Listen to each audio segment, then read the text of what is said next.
Guys, good morning. कैसे हैं आप लोग? उम्मीद करता हूँ आप लोग घर पर होंगे, स्वस्थ होंगे, सुरक्षित होंगे। मैं द एड्यू पॉकेट चैनल की तरफ से दिलीप नारायण व्यास।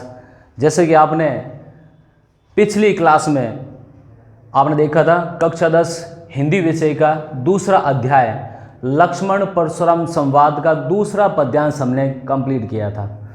आज हम तीसरे पद्यांश के बारे में चर्चा करेंगे। दूसरे पद्यांश की जो अंतिम पंक्तियां थी, जिसमें भगवान परशुराम लक्ष्मण को कहते हैं कि मातु पिता ही जनी सोच बस करसी महिष किशोर, गर्भन के अर्भक दलन परशु मोर अति घोर।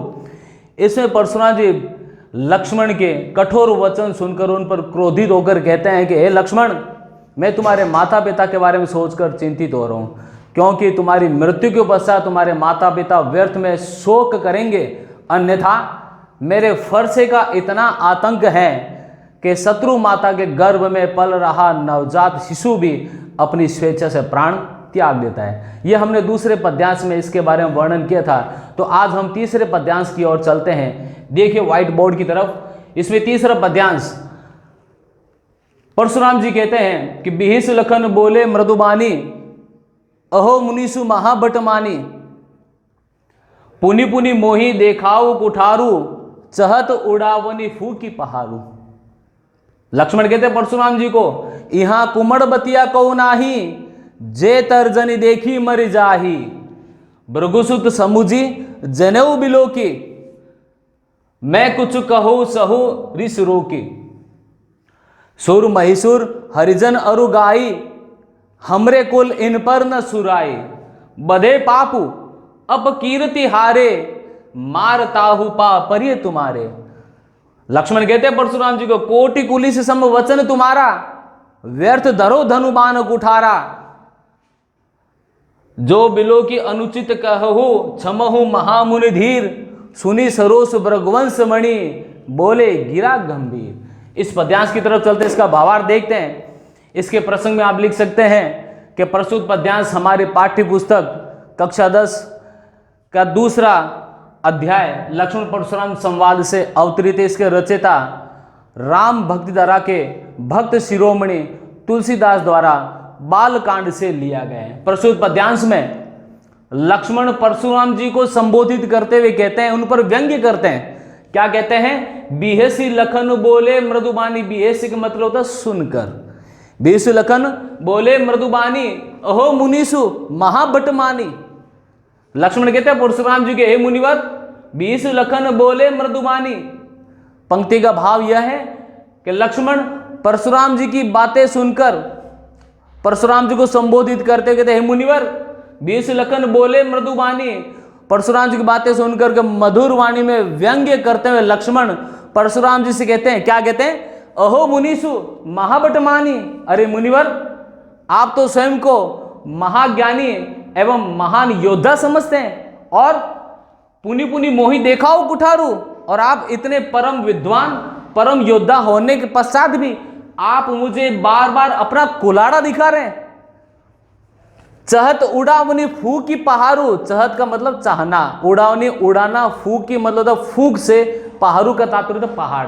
इसका मतलब चहत उड़ावनी फूकी पहाड़ू, अर्थात आप एक फूक से पहाड़ को उड़ा देना चाहते हैं। तात्पर्य यह है कि लक्ष्मण ये कहना चाहते हैं परशुराम जी से कि जिसे आप फूक के समान हल्का समझ रहे हैं, वो हल्का नहीं है, वो पर्वत के समान अचल है, अडिग है। इन्हें सामान्य बालक जानकर आप इन्हें भयभीत नहीं कर सकते।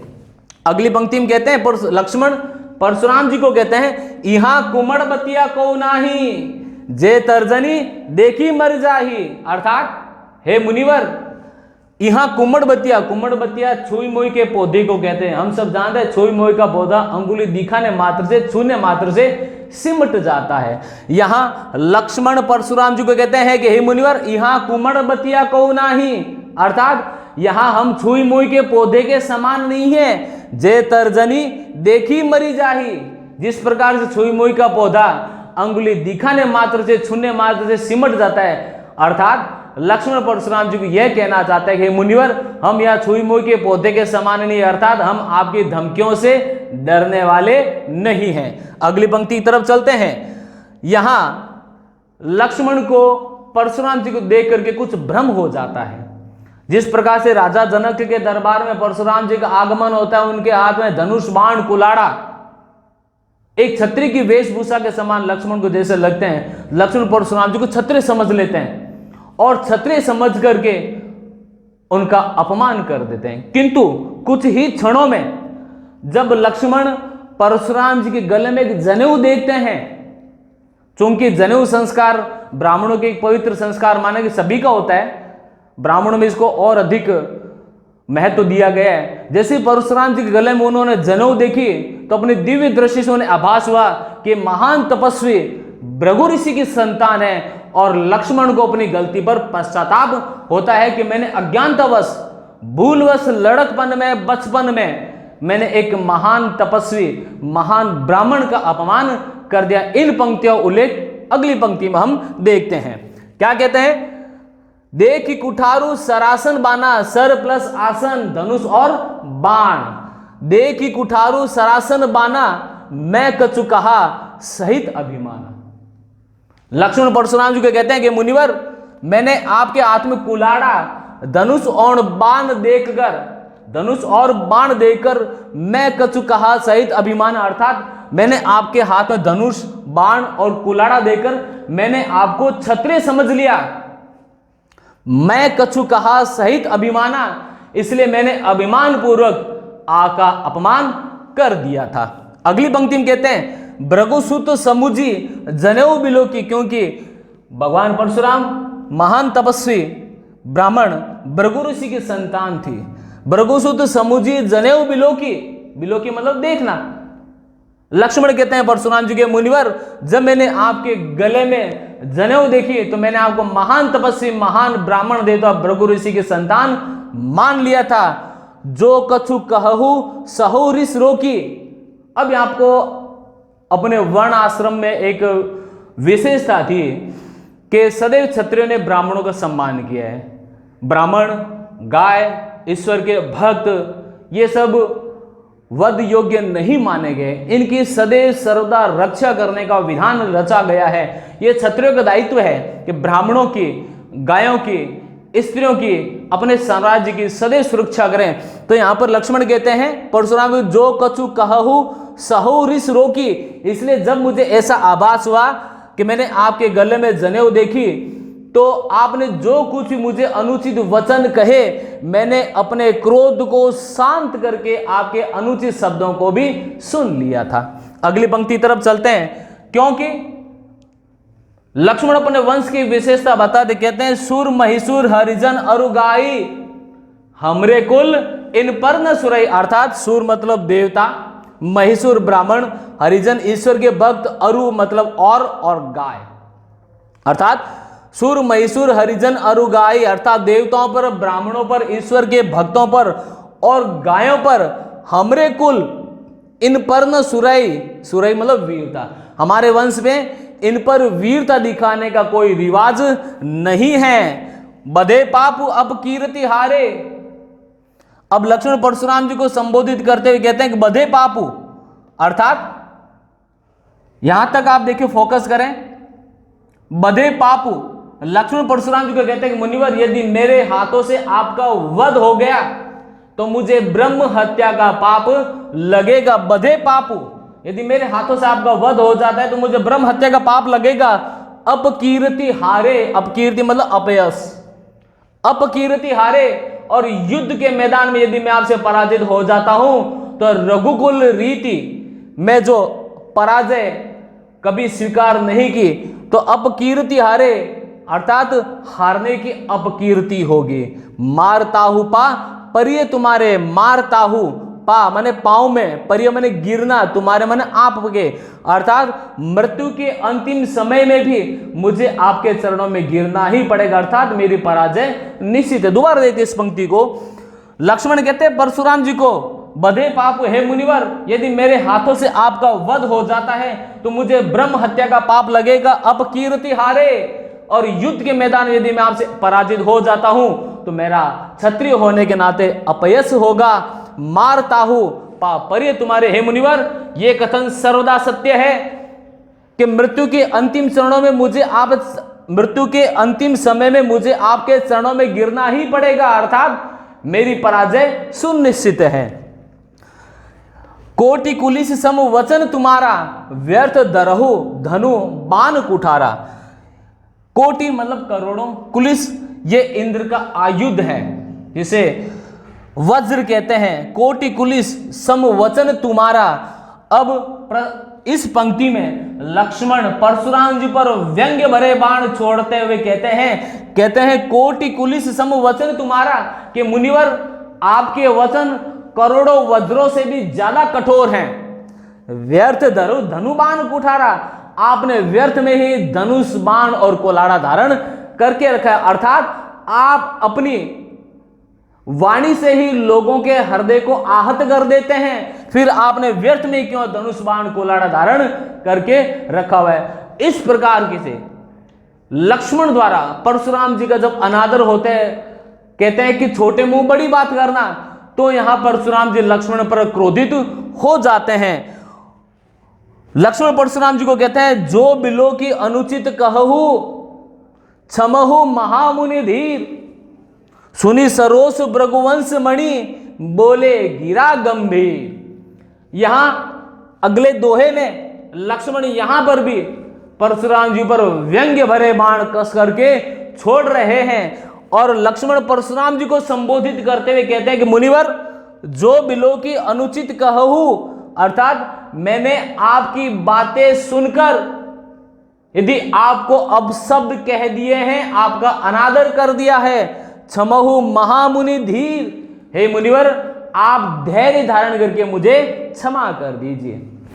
सुनी सरोस भृगुवंश मणि बोले गिरा गंभीर, और लक्ष्मण की बातें सुनकर के रोष युक्त वाणी में भृगुवंश मणि स्वरूप परशुराम जी क्रोधित होकर बोले।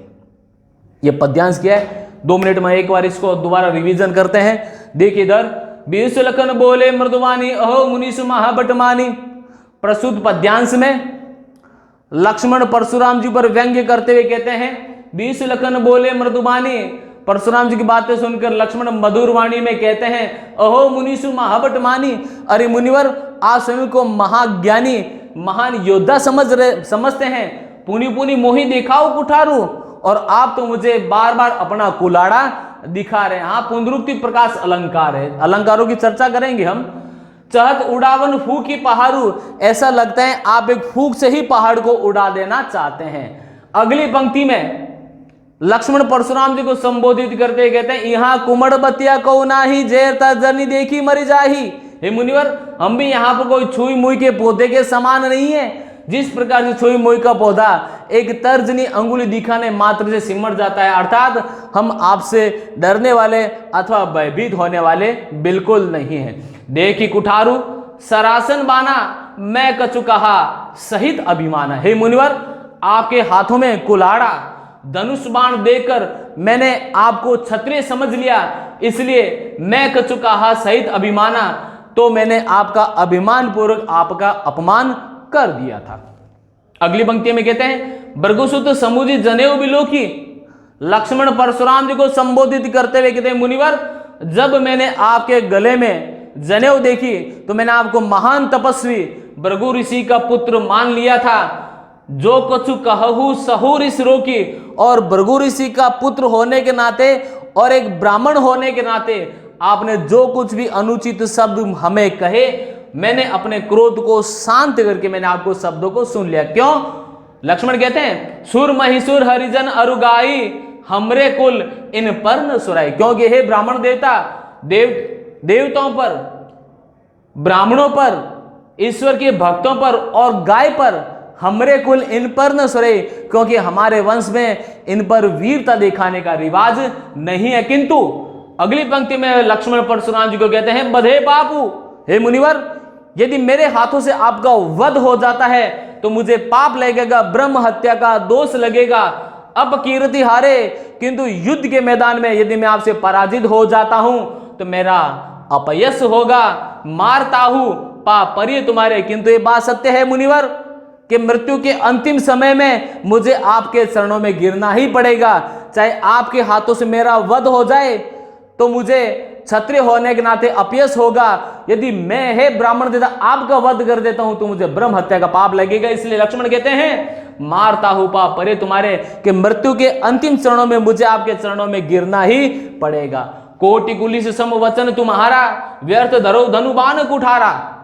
लक्ष्मण कहते हैं परशुराम जी के मुनिवर, आपके वचन करोड़ों वज्रों से भी ज्यादा कठोर है।